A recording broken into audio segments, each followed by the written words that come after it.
Just picked up a new Tone Poet, the Blue Note reissue series. I would assume if you're a jazz fan, this should be like a regular thing you do, if not every month, every other month, because they're releasing so many cool things. They started this in 2019, and the whole idea is it covers lesser known titles, titles that you would pay a fortune for if you happen to be lucky enough to see them in the bins.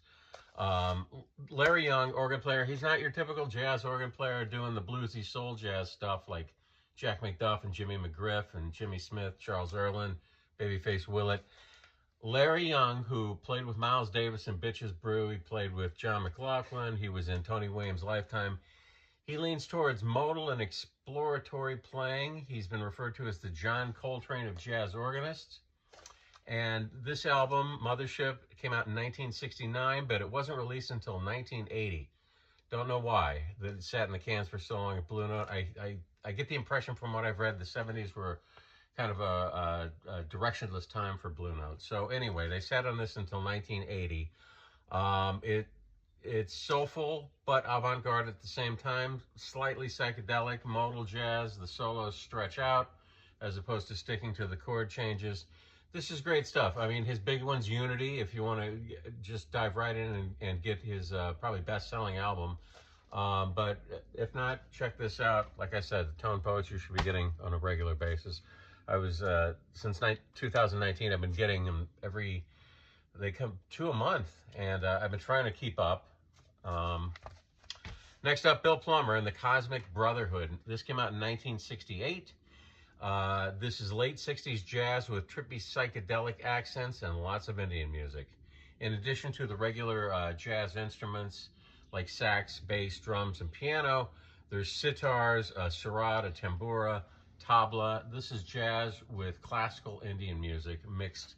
And my only complaint is track 1 has vocals, and I kind of just after a while skipped over. So maybe I should go back and give it a listen, but I don't want to hear any vocals or a pop tune on my Indian classical jazz albums.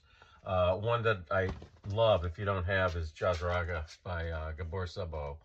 This is fantastic. This also came out around the same time. I don't know. I'm going to say 69. I'll look it up and see how accurate that was. Next up, Pell Mell. This is an instrumental rock trio.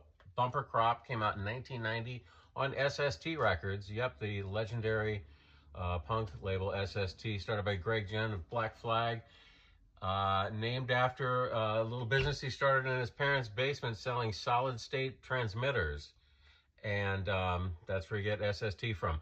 So this is instrumental rock, and with that means that there's always usually a healthy influence of surf music, but considering this was 1990 and a while from post-punk, but in the exploding alternative scene after Nirvana was signed and these guys eventually wound up on a major label, this does include also funk and krautrock and dub and punk and atmospheric effects that the original surf guys wish they had. This is their second album, and it's got a really crisp, clean sound. The interplay between the instruments, as you can imagine with instrumental rock, is key. It's half the game.